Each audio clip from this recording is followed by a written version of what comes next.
आपका स्वागत है लेट्स टॉक के एक नए एपिसोड। मैं अपने दर्शकों को बताना चाहूँगा कि बलवीर जी ने स्पेनिश लैंग्वेज में सर्टिफिकेशन किया है और इन्होंने प्रोजेक्ट मैनेजमेंट प्रोफेशनल जो पीएमपी हम कहते हैं और एसीपी सर्टिफिकेशन भी किए हैं।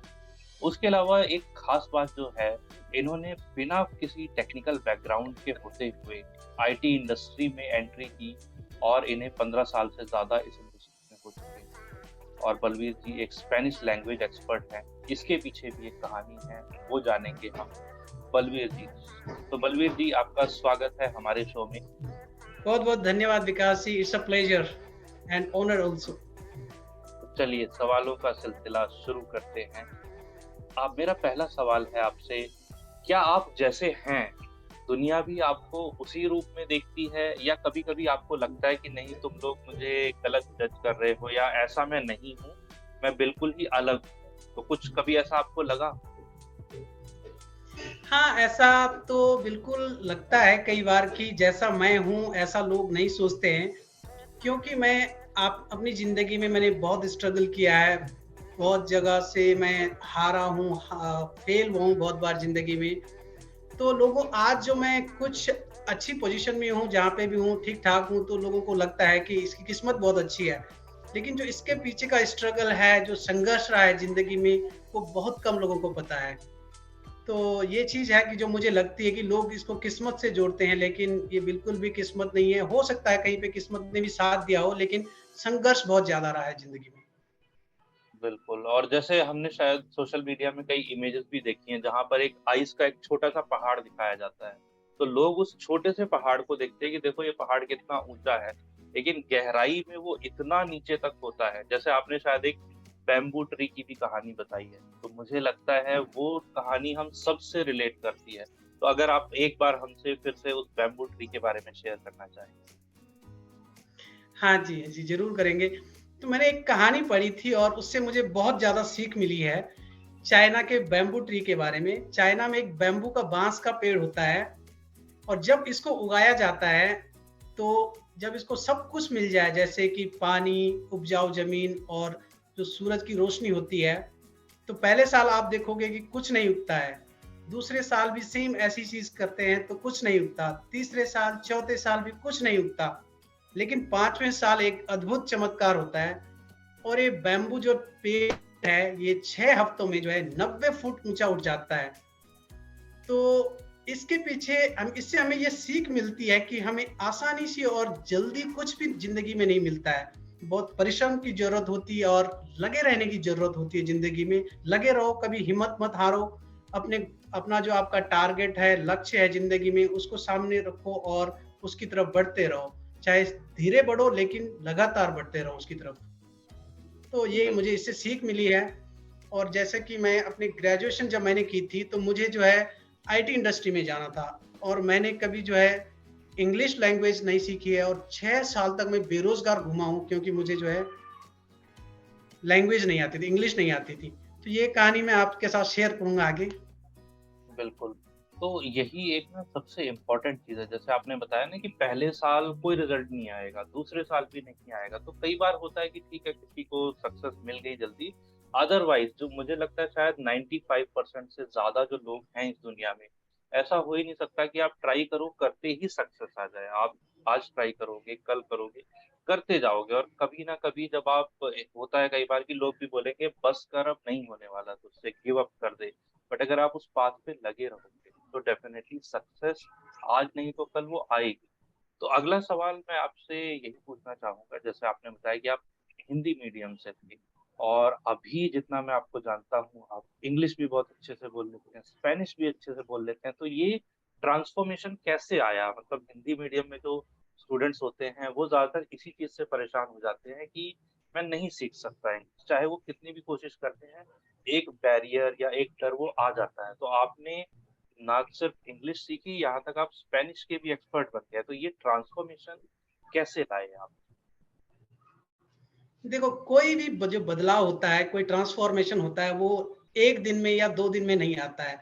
जैसे कि मैंने बताया कि ग्रेजुएशन जब मैंने की, तो मुझे जो है इंग्लिश का बिल्कुल भी एक शब्द नहीं आता था और मैंने कभी इंग्लिश बोली ही नहीं अपने कॉलेज के डेज़ में। डर लगता था इंग्लिश बोलने से। तो जब मेरी ग्रेजुएशन कंप्लीट हुई, मैं जॉब ढूँढने निकला, तो मैं इंटरव्यू देने गया। तो वहाँ पे इंग्लिश में जब पूछा गया, तब मुझे समझ आया कि इंग्लिश भी बोलनी होती है क्या? हम तो अपनी जो बीएससी की थी मैंने, उसी पे डिपेंडेंट थे कि इसी से कुछ भला हो जाएगा। बहुत सारे इंटरव्यू दिए, 1-2 महीने तक भटकते रहे, कुछ नहीं हुआ कहीं भी। फिर मुझे लगा कि मुझे अपना स्किल सेट डेवलप करना होगा। तो मैंने जो इंग्लिश सीखी, और सिचुएशन ऐसी थी कि उस समय पैसा था बिल्कुल भी नहीं था। तो मैं ऋषिकेश में रहने लगा, और वहाँ पे जब भी अपॉर्च्युनिटी मिलती थी, फॉरेनर आते थे, उनके साथ घुस जाते थे, उनसे बात करने लग जाते थे। तो धीरे-धीरे इंटरेस्ट भी बढ़ता, इंटरेस्ट तो था ही मेरा पहले से ही। तो इंग्लिश सीखी मैंने, कोई कोचिंग इंस्टीट्यूट नहीं जॉइन किया, और इंग्लिश सीख गया मैं, तो मुझे थोड़ी बहुत इंग्लिश आ गई। फिर मैंने आईबीएम दक्ष में जो है 6 साल तक, लेकिन मैं भटकता रहा। 6 साल के बाद मैंने आईबीएम दक्ष था उस समय, चंडीगढ़ में इंटरव्यू दिया और मेरा सिलेक्शन हो गया था वहाँ पे। मैंने कस्टमर केयर एग्जीक्यूटिव से जो है अपना जॉब शुरू किया था 2007 में। बिल्कुल, तो और उस अगर कुछ आप शेयर करना चाहें आईबीएम दक्ष के बारे में, कि हाँ मुझे भी याद है जब शुरू शुरू के मेरे भी जॉब के दिन थे, तो हाँ मैंने कभी कॉल सेंटर ज्वाइन नहीं किया, बट हाँ काफी फेमस नाम था आईबीएम दक्ष। तो मतलब इसमें क्या ओनली इंग्लिश रिलेटेड ही सारे कस्टमर केयर के लोग होते थे या हिंदी भी होता था उसमें? यहाँ पे जो है हमारे पास जो एक कनाडा का प्रोसेस था, उसमें जो है इंग्लिश में ही कॉल होती थी। और ये जो है हम जो है लॉन्ग डिस्टेंस सर्विस प्रोवाइडर थे वहाँ पे, एक कन्वर्जिया कनाडा नाम की एक कंपनी थी उस समय। तो वो जो वहाँ पे जो इंडिया, पाकिस्तान या बाहर किसी और देशों के लोग हैं, जो कि उस समय आईएसडी कॉल बड़ी महंगी पड़ती थी, तो ऑफर प्रोवाइड कर रहे थे। तो लोग मिक्स हो जाता था हमारे साथ, जैसे कोई इंडियन टकर गया तो हिंदी में ही बात हो जाती थी, कोई पंजाबी टकर गया तो पंजाबी में, पाकिस्तान के लोग भी हिंदी बोलते हैं। तो चल गया हमारा काम थोड़ा बहुत, लेकिन सीखने को बहुत कुछ मिला उसमें। एक मजेदार अगर मैं इंसिडेंट आपको बताऊं, तो इंग्लिश से इतनी तंगी थी कि एक दिन किसी ने वहां से जो है इंग्लिश में बोला। मैंने पूछा कि can I talk to mister Vikas, और वहां लेडी बोली कि विकास इज और समबडी एल्स, कि वो ही इज नो मोर। तो मुझे लगा कि वो बोल रहे हैं कि ही इज नॉट हेयर। और तो मैंने उसको जवाब दिया when he will be coming back. और वो मुझे जो डांटी, उसने जो डांट दी, तो ऐसी तंगी थी इंग्लिश की उस समय भी, लेकिन चल रहा था काम। वही, क्योंकि हाँ ये बड़ा अजीब हो जाता है सिचुएशन, तो उसमें मैं ज्यादा तो कुछ नहीं कहना चाहूंगा। बट हाँ, क्योंकि ये ट्रिकी सिचुएशन हो जाती है कई बार। तो अब अगर मैं आपसे जानना चाहूँ, जैसे आपने कई सर्टिफिकेशन भी किए हैं, तो क्या सर्टिफिकेशन जरूरी है? और क्या लोगों को सर्टिफिकेशन करना चाहिए? जैसे आपने बताया कि आपने इंग्लिश बिना किसी कोर्स के सीखी, और उसके बाद आपने सर्टिफिकेशन भी किए हैं मैनेजमेंट। तो मुझे जहां तक लगता है शायद एक बैलेंस की जरूरत है। बट आपने जैसे दोनों अप्रोच ट्राई किए हैं, तो आपको क्या लगता है सर्टिफिकेशन क्या सच में जरूरी है, या फिर इसके बिना भी काम चल सकता मुझे लगता है कि सर्टिफिकेशन से जो है ना, जब आप कभी अपना रिज्यूमे किसी के साथ शेयर करते हो, तो एक फर्स्ट इंप्रेशन जो है उसका, आपका सर्टिफिकेशन जो है वो, उससे आपका जो फर्स्ट इंप्रेशन बनता है। मैं आज अगर बोलता हूँ कि मैं as a project manager job कर रहा हूँ, और ऐसे कितने सारे लोग project manager, IT project manager हैं, तो जब भी रिज्यूमे देखा जाएगा, उसमें इंपॉर्टेंस होगा सर्टिफिकेशन का। मेरे पास पीएमपी है, एसीपी है, आईटीएल है, ओरेकल क्लाउड सर्टिफिकेशन है, एजोर सर्टिफिकेशन है, एडब्ल्यूएस का सर्टिफिकेशन है। तो इससे क्या लगता है कि मुझे मल्टी डोमेन का मैं एक्सपर्टीज रखता हूँ, और स्पेनिश लैंग्वेज एक्सपर्टीज भी है मेरी। तो इससे जो है, जो फर्स्ट इंप्रेशन मेरा क्रिएट होता है एज ए इंटरव्यूअर, के इंटरव्यूअर सोचता है कि दिस गाय इज क्वालिफाइड। सो उससे जो है फिल्टर करने में उनको आसानी हो जाती है, और कहीं ना कहीं एडवांटेज तो सर्टिफिकेशन से जरूर मिलता है। और जो मेरे जितने भी सर्टिफिकेशन है, ये इजी सर्टिफिकेशन नहीं, जैसे पीएमपी हो गया, एसीपी हो गया, ये ग्लोबली रिकॉग्नाइज सर्टिफिकेशन है। और पीएमपी तो आपको बताइए कि टॉप 10 सर्टिफिकेशन में आता है ग्लोबली। तो डिफिकल्ट सर्टिफिकेशन है और इजीली नहीं हो सकते हैं, तो फिर आपकी जो इमेज बन जाती है कि this guy is really capable, qualified. तो अगर मैं इसे दूसरे शब्दों में कहूँ, तो इसका ये मतलब है कि एक भीड़ में से अलग दिखने के लिए आपको एक सर्टिफिकेशन है, तो वो उस लेटर में आपको आगे ले जाएगा। उसके बाद डेफिनेटली आपकी परफॉर्मेंस वैल्यू करेगी। यहाँ पे मैं एक एग्जांपल दे सकता हूँ कि आप और मैं हैं, अगर हमने, मैं बोलता हूँ, आप बोलते हो कि आपको भी स्पेनिश आती है, मैं बोलता हूँ कि मुझे भी स्पेनिश आती है, लेकिन मैं बोलता हूँ कि मैं B2 लेवल सर्टिफाइड हूँ स्पेनिश में, तो उससे इमेज डिफरेंट हो जाती है कि B2 लेवल सर्टिफाइड है और एक बंदा स्पेनिश बोलता है। तो सर्टिफिकेशन से थोड़ा एडवांटेज तो मुझे तो मिला है जरूर। एग्जैक्टली हाँ, क्योंकि वो फिर इंटरव्यूअर यही देखेगा ना, इसको मौका देते हैं कि ऑलरेडी ट्रेंड है इस चीज में। तो यस। अगला अगर मैं आपसे सवाल पूछना चाहूँ, कि आपने जब नौकरी आप नहीं कर रहे थे, एक दौरान जो आपने बताया 6 साल का टाइम था, आप जॉब नहीं कर रहे थे, कोई आपकी इनकम नहीं थी, तो कई बार ऐसा होता है कि एक पर्सन बहुत काबिल है, उसमें बहुत ज़्यादा प्रतिभा है, बट जब वो कोई रिज़ल्ट नहीं आता उसकी लाइफ़ में, तो हर कोई उसकी काबिलियत पे शक करता है। यहाँ तक शायद जो उसे कभी कुछ बोल ना पाया, वो तक उसे सलाह दे देगा कि भई तुम्हारे बस की नहीं है, इससे अच्छा तो तुम ये कर लो। तो इस सिचुएशन से आप कैसे उभरे या आपको भी इन चीज़ों का सामना हाँ, इस सिचुएशन से उभरने में मुझे बहुत वक़्त लगा, बहुत टाइम लगा। और जब मैंने जो 2007 में नौकरी शुरू की, तो उस समय जो है, जो सैलरी था, गवर्नमेंट जॉब में जो सैलरी मिलती थी, बहुत कम मिलती थी। जैसे कि जो बेसिक टीचर होते थे, उनको 6-7 हज़ार रुपए सैलरी मिलती थी, और जो आर्मी वगैरह में हैं, जो उनको जो है 4-5, 6-7 हज़ार, पुलिस जो जो बेसिकली समूह ग तक जिनको बोलते हैं कि नौकरी होती है, उनमें जो है 7-8 हज़ार की नौकरी थी, और ज़्यादा से ज़्यादा 10-12 हज़ार की नौकरी थी। तो जब मुझे पहली जो मेरी जॉब थी, वो लगभग मुझे 18,000 मिले, तो मेरी एकदम से इमेज चेंज हो गई कि बंदा 6-7 साल से बेरोज़गार घूम रहा था, और आज जो है 18,000 की मुझे उस समय शुरुआत नौकरी मिल गई थी। तो इससे लोगों की नज़र में मेरी इमेज चेंज हो गई, और फिर मुझे जल्दी से इतना बड़ा जंप मिला कि मैं लगभग डबल से ट्रिपल सैलरी पे चला गया जब मैंने स्पेनिश लैंग्वेज सीखी। तो एकदम ट्रिपल, और तो मेरी अच्छी इमेज बन गई लोगों के बीच में। काफ़ी मेहनत की मैंने वैसे, लेकिन हाँ, लोगों का जो दृष्टिकोण है वो चेंज हुआ है, और मेरी मेहनत फिर लोगों को थोड़ी बहुत समझ आई है। बहुत बहुत खूब, जैसे आपने बताया ना उस स्ट्रगल के बाद, तो बार-बार मुझे आपकी वो बैम्बू ट्री की स्टोरी बार-बार दिखती है आपकी लाइफ की जर्नी में। जैसे वो स्ट्रगल था 6 साल का, उसके बाद जो आपकी ग्रोथ हुई, तो सीधा 18,000 और उसके बाद डबल और ट्रिपल। तो वो ग्रोथ ऐसे ही होती है कि आप पूरा प्रिपेयर कर रहे होते हैं उस टाइम के लिए और जहाँ मौका मिलता है, उसके बाद कोई आपको रोक नहीं सकता। तो अगला मेरा सवाल है आपसे कि जैसे आपने बताया कि आपने पैसों के बिना भी कई बार गुज़ारा करने की कोशिश की है और आप उसमें कामयाब भी हुए। तो क्या कोई पैसों के बिना भी किसी अनजान शहर में सर्वाइव कर सकता है? देखिए, ये तो बड़ा ट्रिकी क्वेश्चन है। ये बहुत मुश्किल है सर्वाइव करना किसी शहर में, अनजान शहर में। लेकिन बोलते हैं ना, हिम्मतें मर्दां तो मददें खुदा। ऐसा होता है। और जब आप जो है, आपके अंदर एक जुनून होता है किसी चीज़ को करने का, कि मुझे कुछ करके दिखाना है। यहाँ तक कि मैं ये भी सोचता था कि जब तक मैं कुछ कर ना लूँ, तब तक मैं अपने घर नहीं जाऊँगा वापस। तब तक मैं घर से पैसा नहीं माँगूँगा, घर वालों से बात नहीं करूँगा, या अपने दोस्तों से बात नहीं करूँगा। तो ये जुनून था अपने अंदर। तो मैं घर से चला, और मुझे लगा कि मुझे गोवा जाना है। गोवा जाने के लिए मेरे पास 2,000 रुपए थे, और मैं बस अड्डे पहुँचते-पहुँचते मुझे लगा कि मैं गोवा में सर्वाइव नहीं कर पाऊँगा, मैं चंडीगढ़ गया। चंडीगढ़ जाके मैंने वहाँ पे नौकरी ढूँढी, नहीं मिली। उसके बाद मैं दिल्ली आया। दिल्ली में भी मुझे नौकरी नहीं मिली। फिर मैं यहाँ से जो चला गया जयपुर के लिए। जयपुर में मुझे पैसे खत्म हो गए थे जयपुर में। फिर वहाँ से जो मैं लोकल ट्रेन में जाके जो है भटिंडा गया। भटिंडा में भी मुझे नौकरी नहीं मिली। भटिंडा से मैं फिर भोपाल चला। भोपाल में रहा, बहुत जगह घूमा, भोपाल में रहा, आगरा में रहा हूँ, और फिर मैं उसके बाद जो मनाली चला गया, मनाली में नौकरी ढूँढने चला गया, लेकिन मुझे कहीं भी कोई नौकरी मिली। तो फिर मुझे लगा कि नहीं, मुझे अपना स्किल सेट डेवलप करना है। फिर स्किल सेट पे मैंने तब उसके बाद ही ध्यान दिया है वैसे।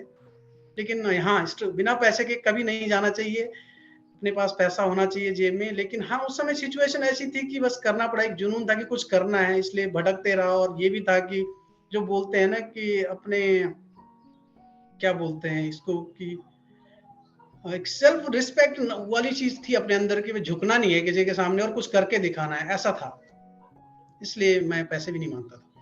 तो आपकी मुझे ये बहुत अच्छी बात लगी। कई बार होता है ना लोग कि एक जगह गए, जॉब नहीं मिली, ठीक है, घर आके वापस बैठ गए, भई मुझे तो नहीं मिल रही, दुनिया ही मेरे अगेंस्ट है, इस तरह से। लेकिन आपने क्या किया, आप शहर-शहर भटकते रहे, आप कोशिश करते चले गए। तो ये मुझे बहुत अच्छी चीज़ लगी कि कभी ऐसा नहीं होना चाहिए कि अगर एक जगह आपको ना हो गई तो आप रुक गए, वापस चले गए, नहीं। आप ट्राई करते जाओ और सक्सेस तो आपको मिलेगी। अब अगर मैं आपसे कोई बात करूँ टिहरी गढ़वाल की जहाँ से आप रहने वाले हैं, तो जितना मुझे पता है ये पर्वतों के बीच स्थित है और यहाँ पर बहुत सारे धार्मिक स्थल भी हैं। तो अगर कुछ आप शेयर करना चाहें अपने होम टाउन के बारे में, बर्थ प्लेस के बारे में, कोई इसकी हिस्ट्री या कोई ऐसी लोकेशन जहाँ पे हम सबको आना चाहिए? हिस्ट्री तो बहुत लंबी चौड़ी है टिहरी की, लेकिन हाँ, छोटा-सा मैं बता देता हूँ कि मैं टिहरी का रहने वाला हूँ और टिहरी में एक गाँव पड़ता है, बहुत रिमोट एरिया में मेरे गाँव का नाम पूर्दी है और प्रताप नगर तहसील में आता है ये। तो वहाँ पे एक टिहरी, जो आप जानते होंगे कि पहले जो टिहरी डिस्ट्रिक्ट थी और एक सिटी थी टिहरी, अब वो टिहरी डैम बनने की वजह से वो एकदम विलुप्त हो गई है और अब नई टिहरी बसाई गई कि जो एक ब्यूटीफुल जगह है और उसको जो है मॉडर्न टेक्निक से और मॉडर्न तरीके से बनाया है। उसको प्री डिजाइन जैसे सिटियों का होता है, जैसे चंडीगढ़ और इंडिया में चंडीगढ़ और न्यू टिहरी का तो मुझे पता है। बाकी सिटियाँ भी होंगी जो कि जिनका पहले डिज़ाइन तैयार किया गया है और फिर उनको बनाया गया है। तो इसलिए जो टिहरी जो है एक बहुत ही खूबसूरत जगह है और अच्छी बात है कि ये बहुत ही हाइट पे है, जो और बहुत सारे जो छोटे शहर हैं वहाँ से दिखाई देता है। मसूरी से आप टिहरी का व्यू देख सकते हो और उत्तराखंड के कई गाँव ऐसे हैं जहाँ से कि टिहरी का दृश्य आपको दिखाई देगा और रात को तो बहुत ही सुनहरा होता है। ये रात को तो मन करता है कि अभी वहीं चलें घूमने। बहुत ही प्यारी जगह है। धरती पे बहुत स्वर्ग कह सकते हो आप। बिल्कुल, तो मैं सबको यही कहना चाहूँगा कि आप ज़रूर इस वर्ग का सफ़र कीजिए और मैं भी ज़रूर वहाँ जाऊँगा बहुत जल्दी। तो अब बलवीर जी, अगर मैं आपसे जानना चाहूँ कि आपकी लाइफ़ का मिशन क्या है? क्योंकि हर किसी का एक होता है कि ठीक है, मैं आज ये कर रहा हूँ, मैं लाइफ़ में स्ट्रगल से गुज़रा। बट हर किसी का एक लाइफ़ में गोल होता है कि मुझे ये तो ज़रूर अचीव करना है इस ज़िंदगी में। तो कोई आपकी लाइफ़ का ऐसा मिशन है? हाँ, मेरी लाइफ़ के हर इंसान की लाइफ़ में गोल होते हैं और मेरी ज़िंदगी में भी ऐसे ही मेरा मल्टीपल गोल्स हैं एक्चुअली। एक तो मैंने जो संघर्ष किया है, मुझे उससे ये सीख मिली है कि कभी किसी के काम आना ज़रूरी चाहिए आदमी को। मैंने इस इंग्लिश सीखी और स्पेनिश सीखी है, तो इस वजह से मुझे पता है कि जो रिमोट एरिया है इंडिया के, आज भी कई रिमोट एरिया हैं, गाँव के लोग जहाँ पे जो है लोग पैसे नहीं है, लोग अफ़ोर्ड नहीं कर सकते बड़े महँगे इंस्टीट्यूटों में जाना, इंग्लिश नहीं सीख सकते, स्पेनिश नहीं सीख सकते हैं। तो मैंने जो है इंग्लिश और स्पेनिश की फ्री क्लासेस रखी है और ये हमेशा फ्री रहेंगी। सैटरडे, संडे को सुबह 8 बजे मैं और मेरे साथ एक मेक्सिको से टीचर हैं, जो फ्री में पढ़ाते हैं और काफ़ी लोग हमारी क्लास में आ रहे हैं और मैं ये चाहता हूँ कि इंडिया के जितने भी रिमोट गाँव हैं, इलाके हैं, जहाँ पे जो इंस्टीट्यूट नहीं है, जो लोग अफ़ोर्ड नहीं कर सकते, वो फ्री में हमारे साथ सीखें और कभी भी कोई पैसा इससे नहीं लिया जाएगा। ये ज़िंदगी भर फ्री है, ये मेरा एक मिशन है। दूसरा मिशन मेरा है कि मैं जो है एक्सप्लोर करना चाहता हूँ वर्ल्ड को, बिकॉज़ गाँव मैं देखना चाहता हूँ कि डिफरेंस क्या है इंडिया में, जैसे यूएस के गाँव में जाना, मेक्सिको के गाँव में जाना, लैटिन अमेरिका घूमना चाहता हूँ। मुझे ये लैंग्वेज आती है तो मैं देखना चाहता हूँ कि वो कल्चर कैसा है। ऑलमोस्ट होल वर्ल्ड ही कवर हो जाएगा इन लैंग्वेज हिंदी, इंग्लिश और स्पेनिश की वजह से, तो ये भी मेरा एक गोल है ज़िंदगी में। बहुत बहुत अच्छा कर रहे हैं आप, और आपके दोनों गोल ऐसे हैं, एक से आप दुनिया को अपना ज्ञान बाँट रहे हैं, यूथ को एम्पावर कर रहे हैं, और दूसरा जो आपका गोल है उसमें आप खुद की ज़िंदगी भी जीना चाहते हैं और अपना एक एक्सपीरियंस भी शेयर करेंगे। तो ये बहुत ज़रूरी है, जितना मैं हर एपिसोड में शायद कहता हूँ कि एक गोल होना ज़रूरी है, लेकिन सफ़र का मज़ा लेना भी उतना ही ज़रूरी है, जो आपने ऑलरेडी अपने लाइफ़ के मिशन में डिफ़ाइन कर रखा है। तो अब मैं कुछ जानना चाहूँगा आपके यूट्यूब चैनल के बारे में। और मेरा पहला इसमें सवाल होगा, जो आपके चैनल का नाम है, वो काफ़ी यूनिक है, तो वो नाम के पीछे कोई स्टोरी है या कैसे? और अगर आप नाम भी शेयर करना चाहें? हाँ, नाम मैंने जो उसका रखा है बीएसएन द ब्रेन चाइल्ड। तो बीएसएन मैंने रखा है, बीएसएन मेरा नाम है बलबीर सिंह नेगी, तो मैंने इसको शॉर्ट में बीएसएन रखा है। द ब्रेन चाइल्ड एक वर्ड होता है, इंग्लिश का ही वर्ड है। Brain child means somebody who is innovator, creator. So तो मुझे लगा कि this is innovation and creation, something from my side. I am helping people, I am creating something new for them. So इसलिए मैंने ये रखा। Unique थोड़ा different चाहता था मैं कि ग्लोबल मेरी रीच बने, कि ग्लोबली अगर मैं हिंदी में कोई नाम रखता तो शायद जो है यूएस, यूके, मेक्सिको, फॉरेन में जो है ये नाम समझ ना आता लोगों को। तो मुझे इंडिया में हो सकता है कुछ लोग को समझ में ना आए, शायद हो सकता है, लेकिन आ जाएगा धीरे धीरे। बीएसएन में बता दूंगा कि बलबीर सिंह ने किया है। क्योंकि आपने जब लिखा ना द ब्रेन चाइल्ड, तो मुझे यही लगा कि कोई एक होता है जो सीक्रेट मिशन होता है, जैसे मिशन इम्पॉसिबल या कोई ऐसे, तो कोई ऐसा ही है ब्रेन चाइल्ड, एक कोई आपका ऐसा मिशन है, कोई प्लान है, और जो मिशन आप ऑलरेडी बता चुके हैं। तो अगर आप कुछ और भी शेयर करना चाहें अपने चैनल के बारे में कि आप भी इसमें क्या वीडियो शेयर करते हैं और फ्यूचर के आपके क्या प्लान हैं जिसकी वजह से आपको और लोगों को देखना चाहिए? हाँ, इसमें सबसे पहला तो मेरा मेन ऑब्जेक्टिव है कि मैं फ्री में स्पेनिश और इंग्लिश पढ़ाना चाहता हूँ सभी को, ये हमेशा फ्री रहेगा। दूसरा मेरा ऑब्जेक्टिव है कि जो स्ट्रगल मैंने ज़िंदगी में किया है और जो मैंने सीखा है, उससे रिलेटेड मैं कहानी लोगों को सुनाना चाहता हूँ। जैसे कि मैंने आपको बैम्बू ट्री के बारे में बताया, बैम्बू ट्री की कहानी मैंने सुनाई है और अपने स्टूडेंट को भी समझाता हूँ कि कोई भी चीज़ ज़िंदगी में जल्दी नहीं मिलती है और आसानी से नहीं मिलती है। आप लगे रहो, कभी हिम्मत मत हारो, मेहनत करते रहो, एक दिन आपको जो है सफलता ज़रूर मिलेगी।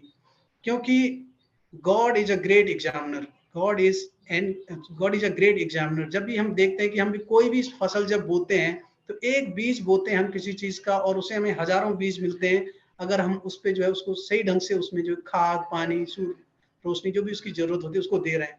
तो गॉड जो आपको सब कुछ मिलेगा लेकिन थोड़ा टाइम लग सकता है। दूसरी चीज़ मैंने उसमें स्टोरी शेयर की है वो ईगल और हैन वाली। आप अपना जो है अपने आप को ऐसे लोगों से सराउंड करो, ऐसे लोगों से दोस्ती करो जो कि जिनके विचार ऊँचे हो, जो ज़िंदगी में कुछ ऊँचा करना चाहते हो, जो बड़ा करना चाहते हो, जो सफल होना चाहते हैं, जो मेहनत करके सफल होना चाहते हैं। ऐसे संगति का हमारे जीवन में बहुत बड़ा असर पड़ता है, हमारे आसपास के लोगों का हमारे जीवन में और सफलता में बहुत बड़ा योगदान होता है। तो मैं ऐसी कहानियां बच्चों को सुनाता हूँ कि जैसे अगर आप अपने दोस्त हैं, जो आपके दोस्त ऐसे जो गलत संगत है, उससे उसको थोड़ा बहुत रिस्क लो वहाँ पे, उनको थोड़ी बहुत बुरा लगेगा लेकिन वो भूल जाएंगे उस चीज़ को, लेकिन अपना जो तुम्हारा लक्ष्य है उसकी तरफ बढ़ो। ऐसे लोगों से अपने साथ ऐसे लोगों के साथ रहना सीखो जिनका कुछ गोल है जिंदगी में। मैंने एक वो पढ़ा था, a man without goal is like a bird without wings. तो एक आदमी जिसका जिंदगी में गोल नहीं है वो एक ऐसे पक्षी की तरह है जिसके पंख ही नहीं है। तो हमेशा जिंदगी में गोल होना चाहिए और उसके तरफ मेहनत करनी चाहिए और अपने को जो है ऐसे लोगों से लाइक माइंडेड पीपल विषय ना, we should surround ourselves with like minded people. तो ऐसे लोगों से सराउंड करो अपनी तरफ अपने को जो कि जिंदगी में कुछ करना चाहते हैं और आगे बढ़ना चाहते हैं। तो ये मेरा मिशन है उसमें। बहुत अच्छा आपने कदम लिया है, क्योंकि मुझे एक और चीज़ लगती है, कई बार होता है कि हम लोग कंफ्यूज हो जाते हैं ज़िंदगी में। जैसे आपने भी जब अपनी शुरुआत की थी, तो आपको समझ नहीं आ रहा था मैं कैसे इस सिचुएशन से निकलूँ। और अब आप जो ये नॉलेज शेयर करेंगे, उससे आज के टाइम पे जो कोई यूथ है या कोई भी है जो शायद उसी दौर से गुज़र रहा हो, अगर वो आपकी वीडियो देखेगा तो ज़रूर उसे दिखेगा कि नहीं, लाइफ़ में ऐसा ज़रूरी नहीं कि मैं हमेशा स्टक रहूँगा। अगर मैं ये स्टेप लूँगा तो ज़रूर सक्सेस मुझे मिलेगी, कुछ ना कुछ कैसे भी करके। और एक अच्छी चीज़ देखी कि आप मेंटोरिंग पे काफ़ी फ़ोकस कर रहे हैं, तो आप एज़ ए मेंटर वर्क कर रहे हैं। तो कभी अगर ऐसा हो कि कोई आपसे सीखना चाहे, एज़ ए मेंटी अगर आपका बनना चाहे, तो उसमें क्या खूबियाँ होनी चाहिए? या आप किस चीज़ में उसको मेंटर करना पसंद करोगे, अगर कोई आपसे सीखना चाहे? मेंटर तो मैं ऐसा बहुत एक्सपर्ट नहीं हूँ किसी चीज़ के मामले में, लेकिन हाँ, जहाँ पे मुझे लगे कि I always believe that each one teach one. अगर सामने वाले को लगता है कि वो कुछ मेरे से सीखता है, तो I can give more than what he expect and I can I can consider that is that request और जो रिक्वायरमेंट होती है, कोई अगर मेरे से सीखना चाहता है तो मैं ज़्यादा देने की कोशिश करता हूँ। मेरा एक ही मकसद रहता है, अगर मेरे पास कोई आया किसी चीज़ के लिए तो मैं अपना बेस्ट दूँ और द बेस्ट से भी बेस्ट दूँ, जो जिसको बोलते हैं। तो ये मेरी अप्रोच रहती है। बिल्कुल, और मुझे पूरा भरोसा है कि जो आपसे सीखने आएगा वो बहुत ज़्यादा ही सीख के जाएगा। तो अगर आप जाते-जाते हमारे दर्शकों से कोई स्पेशल मैसेज शेयर करना चाहें? स्पेशल मैसेज तो कुछ नहीं है, keep working hard, think positive, surround yourself with the like-minded people, be always optimistic, and one day you will achieve something. Whatever your desire or dream is, you will succeed in that. Never give up, always keep working and put deliberate efforts and efforts, two are different things. So deliberately work towards your goal with the intention that you have to move forward one step forward each day, because every big book or book is written by one page and next page another day. So deliberate practice means one page you have written, next page you have to write next day, then it will become 2 pages. So look forward, work hard, and never give up. That is my message. Never give up and you will succeed one day. बिल्कुल, और इसके साथ हम आप सभी दर्शकों से अलविदा लेते हैं। और बलवीर जी, आपका बहुत-बहुत धन्यवाद इस एपिसोड में आने के लिए और आपकी इतनी सारी नॉलेज और एक्सपीरियंस शेयर करने के लिए। Thank you Vikas ji, it was a great pleasure talking to you.